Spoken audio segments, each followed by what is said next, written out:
Allez,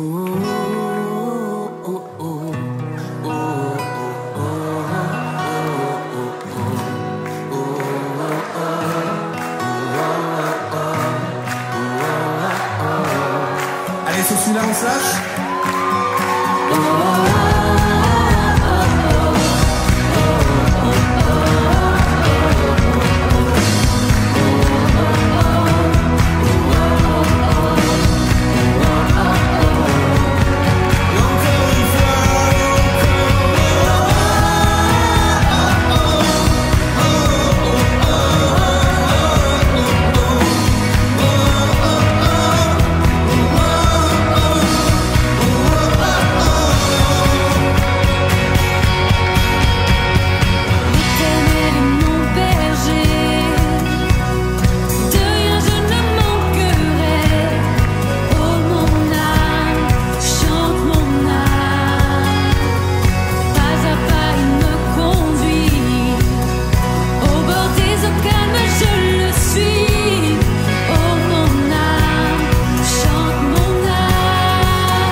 Sans cesse jusqu'à son retour. Une âme chante son amour tous les jours à vous.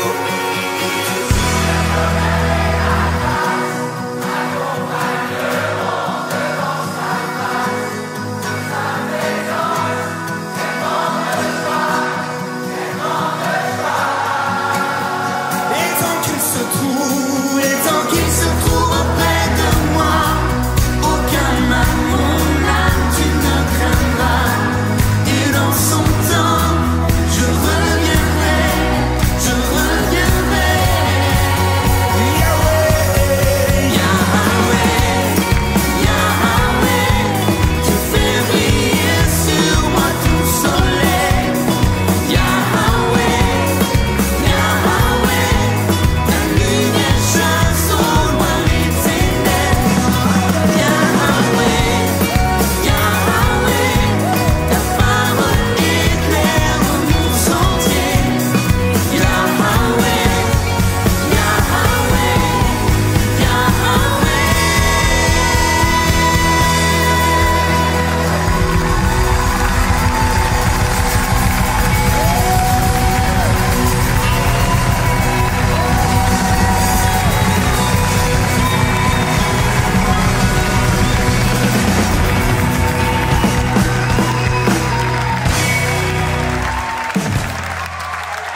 je viens vers toi dans le secret.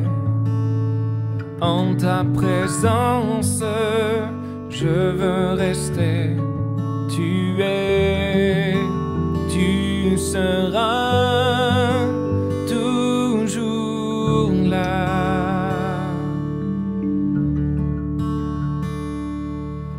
Tout contre toi, près de ton cœur, je peux entendre ta voix, Seigneur. Tu seras toujours là. Ébloui devant toi, Éternel,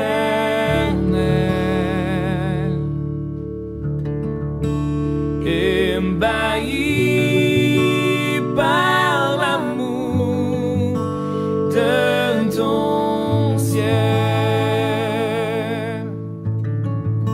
Je suis là à tes pieds, je viens t'adorer. Je désire habiter près de toi.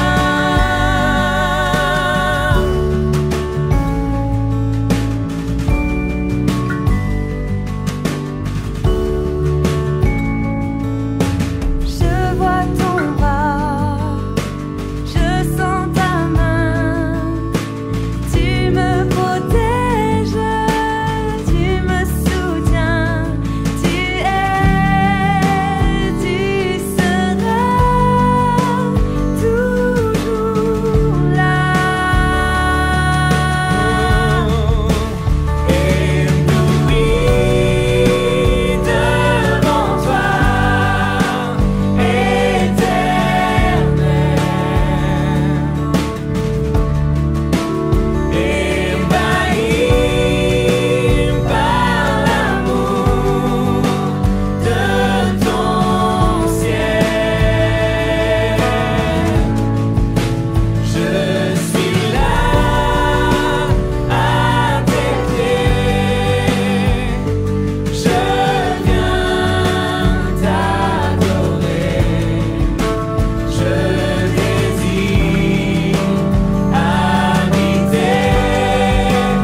Chers amis, bonsoir. Très heureux de vous retrouver ce soir pour cette émission du milieu de semaine qui aujourd'hui tombe un jour historique, le 11 novembre, donc un jour de commémoration, un jour important. Et nous verrons dans quelques instants que cet aspect de la date peut avoir influencé quelque peu mes propos. Je vous rappelle au passage que ces émissions, régulièrement proposées, le sont par le Centre évangélique Voironnais, basé à la Cité de Lumière, à Voiron. Et je suis heureux de vous proposer ce soir cette diffusion. Je veux ce soir prendre un texte que nous trouvons dans la première partie de la Bible. Ça sera le 6e livre de la Bible, qui est le livre de Josué. Josué, pour situer un petit peu qui est ce personnage, c'est le successeur de Moïse. Moïse qui est connu dans l'histoire comme étant le libérateur du peuple hébreu, le libérateur de la servitude égyptienne de 430 ans. Et Josué va être son successeur 40 ans après. Moïse vient de décéder, Josué va se lever comme un général en chef, et avec certainement une expérience qui n'est pas encore tout à fait affermie, il a besoin d'être rassuré, d'être éclairé, d'être secouru dans son ignorance de la stratégie guerrière. Et pourtant, un événement particulier va se produire, nous allons le voir dans quelques instants. Je vous propose de faire cette courte lecture de quelques versets tirés du livre de Josué, chapitre 3, verset 1er. Josué se leva de bon matin. Partis de Chittim, ils arrivèrent au Jourdain, lui et tous les Israélites, et là, ils passèrent la nuit avant la traversée. Au bout de 3 jours, les officiers parcoururent le camp et donnèrent cet ordre au peuple: au moment où vous verrez l'arche de l'alliance de l'Éternel, votre Dieu, avec les sacrificateurs lévites qui la portent, vous partirez du lieu où vous êtes et vous marcherez à sa suite. Mais il y aura entre vous et elle une distance d'environ 2000 coudées. N'en approchez pas, ainsi vous connaîtrez le chemin par lequel vous irez, car vous n'avez jamais passé par ce chemin auparavant. Josué dit au peuple: sanctifiez-vous, car demain l'Éternel accomplira des prodiges au milieu de vous. Josué dit aux sacrificateurs: portez l'arche de l'alliance et passez devant le peuple. Ils portèrent l'arche de l'alliance et marchèrent devant le peuple. Voilà un récit qui a toute sa valeur historique. Historiquement, le peuple dont Moïse a été le conducteur et maintenant Josué a pris sa succession, tout cet immense peuple vient de traverser le désert du Sinaï et arrive en vis-à-vis de la ville de Jéricho. Jéricho se qualifiait de la ville des palmiers, une oasis typique dans le désert. Et en face de cette ville de Jéricho, il y a une petite, on va dire, ce qu'on peut appeler un village, un lieu, je ne sais si c'est réellement un endroit parfaitement habitable, qui s'appelle Shittim. Et cet endroit a été caractérisé précédemment par des événements quelque peu tragiques, dans le sens où cette immense multitude s'est trouvée en but à une confrontation vis-à-vis du peuple qui était l'habitant de simplement cette région de Chittim. Les choses se sont mal passées.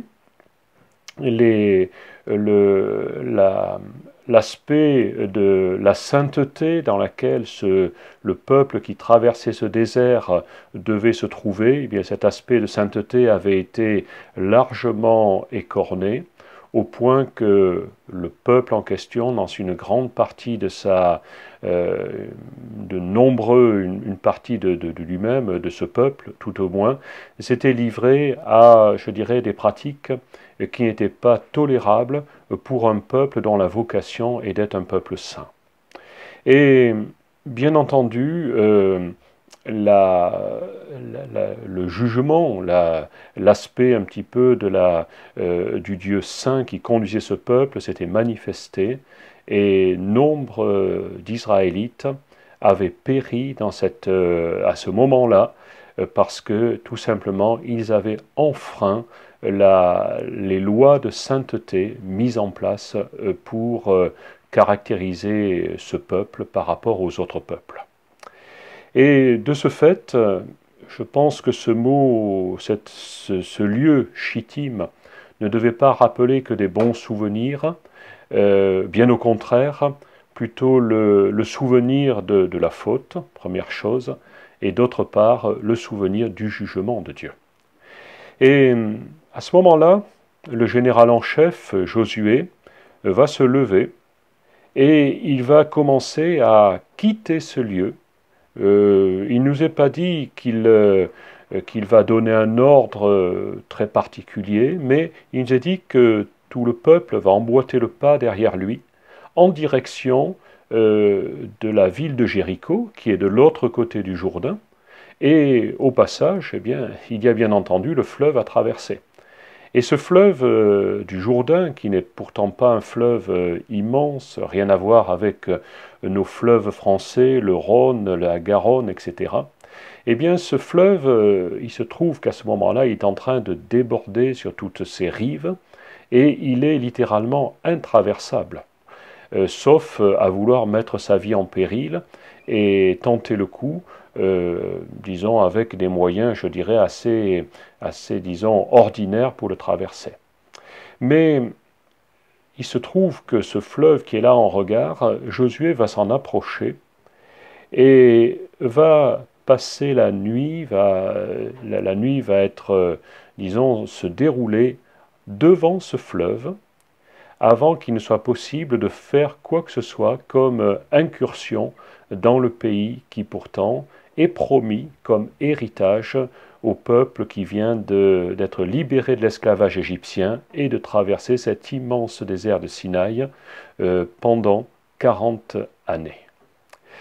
Et au bout il nous est dit que les choses vont commencer à se préciser, et l'ordre que Dieu va donner au peuple dont il a la conduite, par l'intermédiaire de Josué, bien sûr, eh bien, va être de faire passer devant ce peuple un couple de personnes qu'on appelle des Kohen, des sacrificateurs, des prêtres. Et ces prêtres vont être porteurs je dirais, d'un coffre, appelons-le comme cela, qu'on appelle l'arche.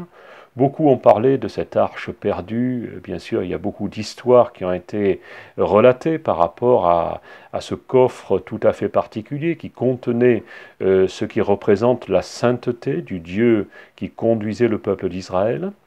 Et ce coffre va être porté, Josué va dire, les deux sacrificateurs, il y en a d'autres certes, mais deux d'entre eux, choisis, vont porter ce coffre sur leurs épaules et vont commencer à aller en direction du fleuve du Jourdain, qui est en train de déborder à ce moment-là, qui est dans une crue annuelle immense, et ils vont se diriger vers ce fleuve. Et ce qui est précisé dans ce texte, c'est que par le moyen de ce couple de sacrificateurs, eh bien, le peuple va connaître le chemin par lequel il doit marcher. Josué ayant le soin de leur préciser, vous connaîtrez le chemin par lequel vous devez aller, car vous n'êtes jamais passé par ce chemin auparavant. C'est quelque chose de nouveau. C'est un peu comme si ce que nous avons les uns et les autres vécu, à un moment ou l'autre, nous nous trouvons en face d'une déviation, un petit panneau jaune qui nous indique que la route est barrée, vous ne pouvez pas passer, mais il faut emprunter la déviation. Et certains sont assez fantaisistes pour savoir pourquoi une déviation et vont aller tenter d'inspecter les choses d'une façon qui est tout à fait anormale, je dirais, et disons qui peut comporter quelques risques.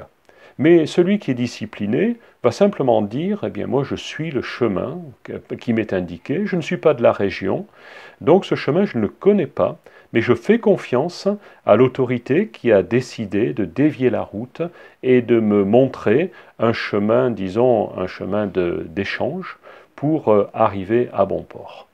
Ces deux personnes portant ce coffre sur les épaules, ce coffre qui était magnifique, je ne le décrirai pas aujourd'hui, mais il était visible, recouvert d'or, etc. Et il pouvait se percevoir à une certaine distance, d'autant que la région était plate, c'était une plaine qui s'étendait le long du Jourdain, et tout le monde va commencer à regarder devant lui ce coffre qui est en train de s'éloigner, et ne le perdez surtout pas de vue. Ce coffre était le symbole de la sainteté de Dieu.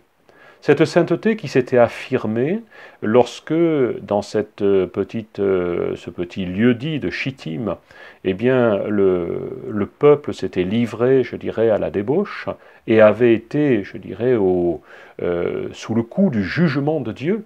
Donc, c'était le moyen d'attirer également son attention, disant, il y a là un élément de la sainteté de Dieu, ne le quittez pas des yeux, respectez la déviation et ne soyez pas téméraires au point de vous mettre en porte-à-faux vis-à-vis de la sainteté de Dieu. Cet appel fait également écho dans mon cœur aujourd'hui, en me disant, mais où est l'idée de la sainteté de Dieu dans les temps que nous vivons? Est-ce qu'il y a encore des personnes dont le regard est tourné vers un Dieu qui est saint, un Dieu qui ne peut pas tolérer que l'on enfreigne les commandements et les règles qu'il a donnés? C'est un temps particulier que nous vivons, où chacun cherche à avoir sa mesure de la sainteté, sa mesure de la droiture, sa mesure de ce qui doit être le bien ou le mal. Mais après tout, est-ce que la mesure de cette sainteté, nous la trouvons au bon endroit? Josué avait donné un endroit vers lequel regarder pour mesurer cette sainteté, pour mesurer l'endroit où il fallait passer, où était le chemin. Cet endroit était simplement regarder ces deux personnes en train de porter sur leur épaule ce coffre de l'Alliance, cette arche de l'Alliance, et qui vont dans quelques instants vous indiquer clairement quel est le chemin par lequel vous devez passer, car vous n'avez encore jamais emprunté ce chemin. Aujourd'hui, il est possible que votre vie soit une vie dans laquelle vous cherchez des références. Vous cherchez un chemin à parcourir. Et ce chemin, il ne peut être que dans ce que Dieu, qui est le même Dieu que celui de ce livre de Josué, est capable de vous indiquer. Ce lieu que nous allons décrire dans quelques instants, mais en attendant, eh bien, je veux simplement vous laisser avec un morceau musical et je vous retrouve dans quelques minutes. À tout à l'heure.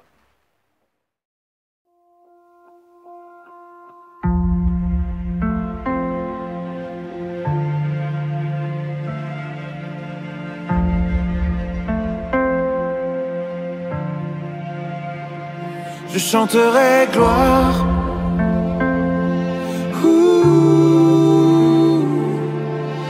Gloire.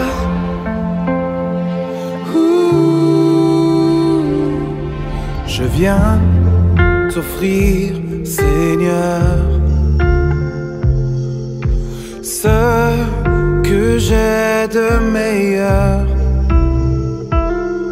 Je viens t'offrir ma vie.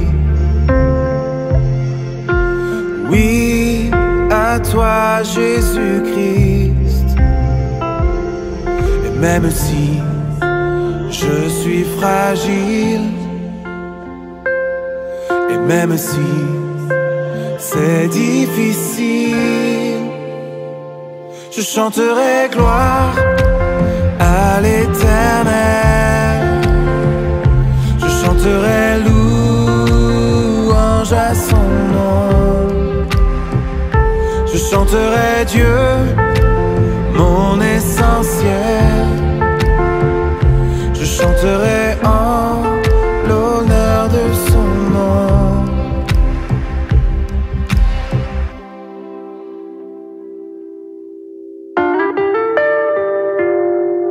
Je viens te dire, Seigneur,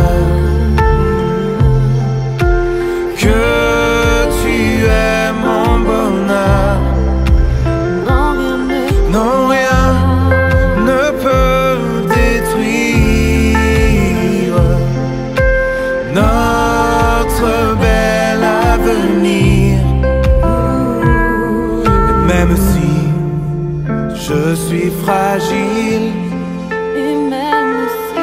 même si c'est difficile, je chanterai gloire à l'Éternel. Je chanterai louange à son nom. Je chanterai Dieu, mon essentiel. Je chanterai en l'honneur de son nom. Toute ma vie, je redirai que tu as donné ta vie. Toute ma vie, je redirai que tu as payé le prix. Toute ma vie, je redirai que je ne vis que pour lui. Yeah. Je chanterai gloire. Ouh, gloire. Ouh.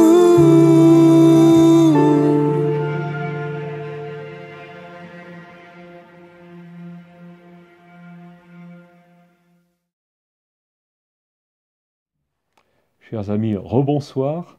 Je vous retrouve pour cette soirée du 11 novembre 2020, donc bien des années après le 11 novembre 1918, mais les commémorations ont été là aujourd'hui, elles sont présentes. Il est nécessaire de se souvenir que des hommes, des femmes ont donné leur vie pour que notre pays puisse recouvrer la liberté. Et là, nous sommes dans un passage tiré du livre de Josué, qui vient nous indiquer l'itinéraire à parcourir, l'itinéraire qui avait été donné à cette immense nation qui venait de traverser le désert du Sinaï, cet itinéraire donné par la vision de deux hommes portant sur les épaules ce que l'on appelle l'arche de l'alliance, le symbole de la sainteté du Dieu qui présidait aux destinées du peuple d'Israël et je dirais qui y préside toujours, malgré parfois une politique qui peut être discutable, et qui peut être, disons, pas nécessairement celle que nous penserions être la meilleure, mais malgré tout, Dieu n'a jamais abandonné le peuple qu'il a choisi. Donc Josué a indiqué à cet immense peuple le chemin qu'il doit suivre, et ce peuple va s'engager à la suite et va regarder attentivement ce qui en est. Derrière eux, ils ont le souvenir du jugement qui s'était abattu sur plusieurs d'entre eux, qui avait valu à ce peuple qui sortit du désert le courroux de Dieu, le jugement, ce qu'on appelle dans la Bible une plaie, qui avait décimé une grande partie de ce peuple. Et maintenant, eh bien, le général en chef, Josué, n'est plus disposé à laisser les choses aller, comme on dit, à volo, mais au contraire, à veiller afin que ce peuple soit discipliné et puisse lui-même entrer en possession du pays qui lui est destiné, c'est-à-dire la terre de Canaan. D'un côté du Jourdain, il y a Chittim. Le Jourdain est entre les deux. De l'autre, il y a Jéricho. Jéricho, cette ville qui doit être conquise dans quelque temps et pour laquelle Josué est en train de recevoir la stratégie d'attaque de la part de celui qui est au-dessus de lui, que lui-même étant le général en chef, certes, mais au-dessus de lui, il se trouve qu'il y a Dieu, Adonai, l'Éternel des armées, comme la parole de Dieu l'indique, et qui va lui indiquer le chemin à suivre. Ce soir, je m'arrête sur ces quelques remarques qui remontent au passé, c'est vrai, mais qui ont toujours une part de vérité. Est-ce que ce soir, si je posais la question à chacun d'entre vous, vos valeurs sont bien affirmées dans votre vie? Est-ce que vous avez seulement des valeurs? Des valeurs de... J'allais dire, mais quelles valeurs? Est-ce qu'il reste encore des valeurs nécessaires dans notre société? Est-ce qu'il n'est pas suffisant d'avoir un gouvernement qui nous indique le chemin dans lequel marcher?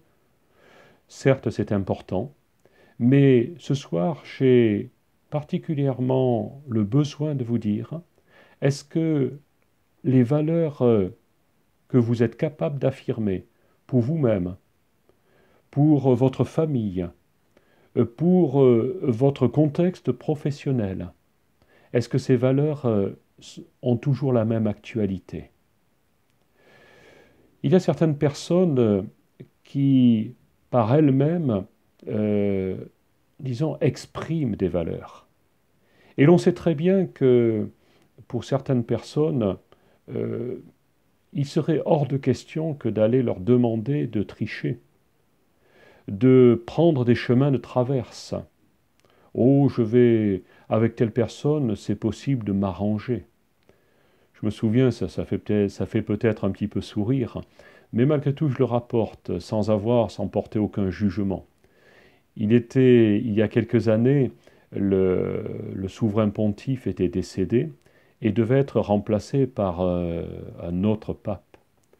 Et beaucoup de noms circulaient, beaucoup d'origines circulaient.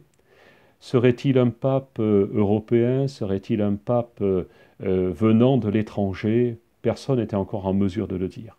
Simplement, certains journalistes avaient éprouvé le besoin de dire « Ah, bon, si c'est un Italien, on pourra toujours s'arranger. » Je laisse bien sûr l'initiative de ces propos aux journalistes qui les avaient prononcés à l'époque.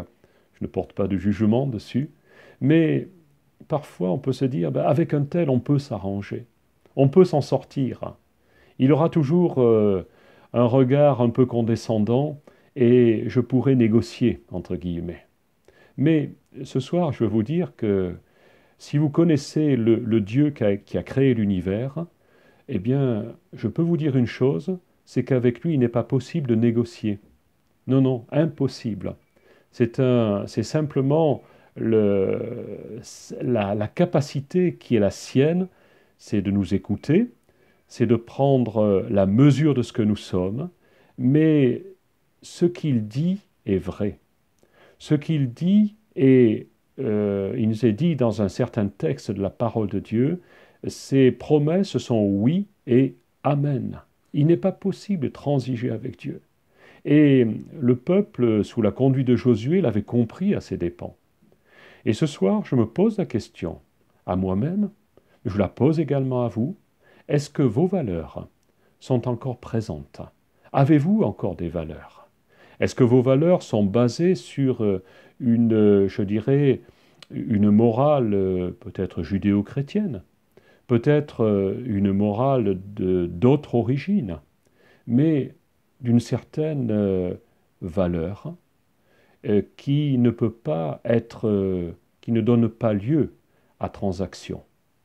Et pour Josué, il n'y avait pas moyen de transiger. Devant lui, la seule chose qu'il pouvait dire à ses subalternes, au peuple qui allait marcher à sa suite, suivez-moi et regardez dans la même direction que celle dans laquelle je suis en train de regarder. C'est-à-dire ces deux personnages qui s'éloignent, qui ne les perdez pas de vue, même s'ils ne représentent qu'un tout petit point à l'horizon, regardez encore vers eux et vers le fardeau qui est posé sur leurs épaules, à savoir l'arche de l'Alliance, l'arche de la sainteté de l'Éternel, le Dieu d'Israël. Et ce soir, je veux vous amener vers cela, vous dire, si vous avez perdu certaines valeurs, si votre conscience est devenue élastique, si votre conscience n'a plus la même, je dirais, le même fondement que celui que vous avez connu dans le passé, eh bien, il est temps, nous dit la parole de Dieu, de revenir à celui dont on s'est profondément détourné. Lorsque j'étais enfant, mon père avait des valeurs, je m'en souviens. Et l'une de ces valeurs qu'il me répétait inlassablement, parce que j'avais tendance peut-être à prendre quelques raccourcis, c'était, tu sais mon fils, les demi-vérités sont toujours des mensonges. Et croyez-moi, cela m'est resté et me reste encore. Je ne dis pas que j'ai toujours été parfait là-dessus, et il y a bien sûr des moments où il a fallu redresser la barre.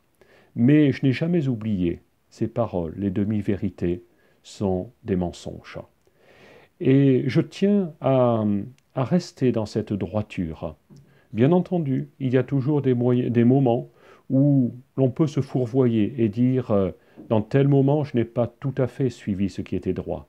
Mais Josué n'avait qu'une direction, celle que son Dieu lui avait donnée et qu'il tenait à suivre. C'était le seul moyen de sa réussite. Sa réussite étant ce jour-là, de réussir la bataille de Jéricho. Et nous voyons, en continuant la lecture de ce texte, que Josué a réussi cette bataille. Il a été vainqueur. Il a pu entrer dans l'héritage qui lui était donné. Il n'a même pas eu besoin d'être un combattant parfaitement averti de ce qu'il avait à faire, mais simplement de se conformer aux valeurs que le Dieu qui était au-dessus de lui, qu'il reconnaissait, dont il vénérait les textes sacrés, eh bien, tout ce Dieu, ces paroles que ce Dieu lui avait communiquées. Ce soir, où regardez-vous? Est-ce que vous regardez vers le gouvernement qui est à la tête de notre pays? Vous avez raison de le faire. Je ne peux que vous encourager à en être respectueux. Regardez-vous vers je dirais, quelques figures, je dirais, d'autorité à la tête de votre communauté religieuse? Eh bien, écoutez, si les valeurs sont les bonnes, je ne peux que vous encourager. Mais au-dessus de tout cela, eh bien, je veux vous encourager également à tourner votre regard vers celui que, bien des années plus tard, un certain homme du nom de Daniel va pouvoir reconnaître comme étant celui qui, dans les cieux, au-dessus de la terre, au-dessus de notre, je dirais, de notre terre à terre, un Dieu, qui est capable de révéler les secrets. Peut-être avez-vous des doutes ce soir sur votre vie? Pourquoi suis-je sur terre? Qu'est-ce que je fais? Quels sont mes objectifs? À quoi puis-je consacrer mon existence?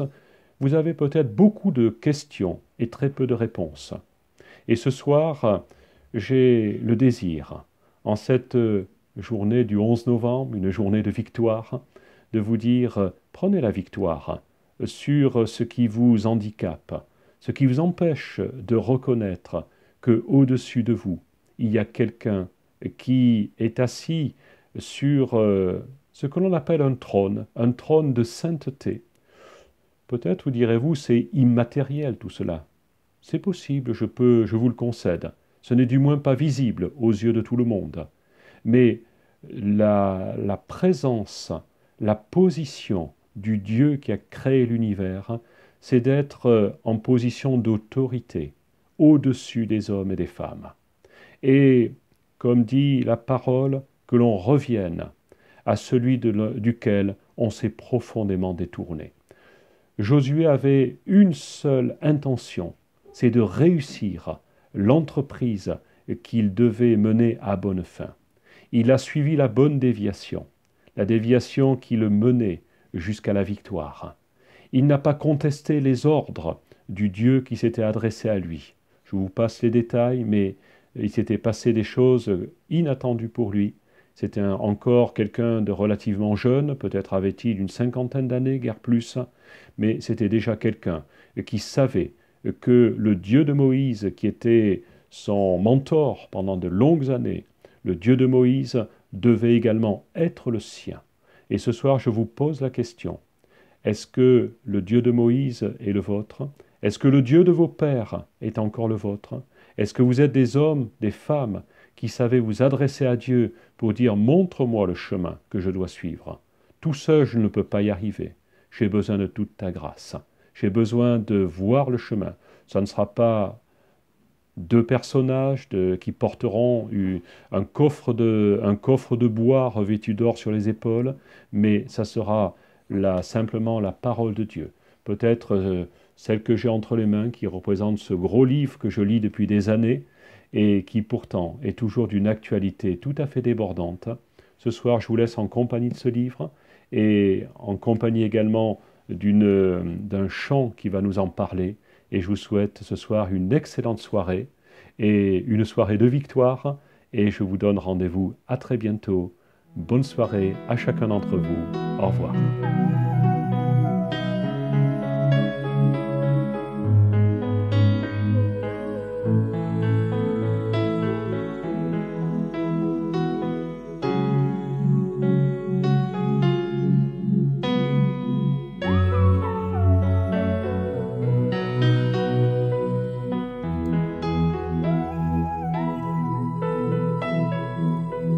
Ne t'inquiète de rien et n'aie aucune crainte.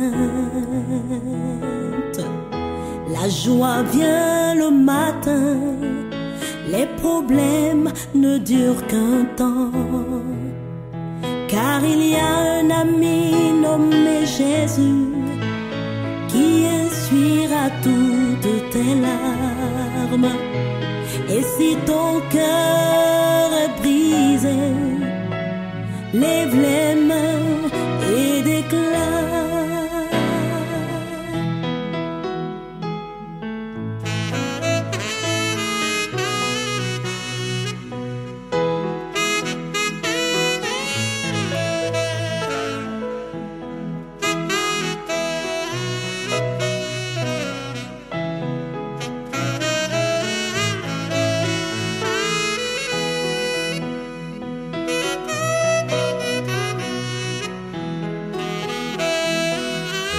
Ne t'inquiète de rien et n'aie aucune crainte.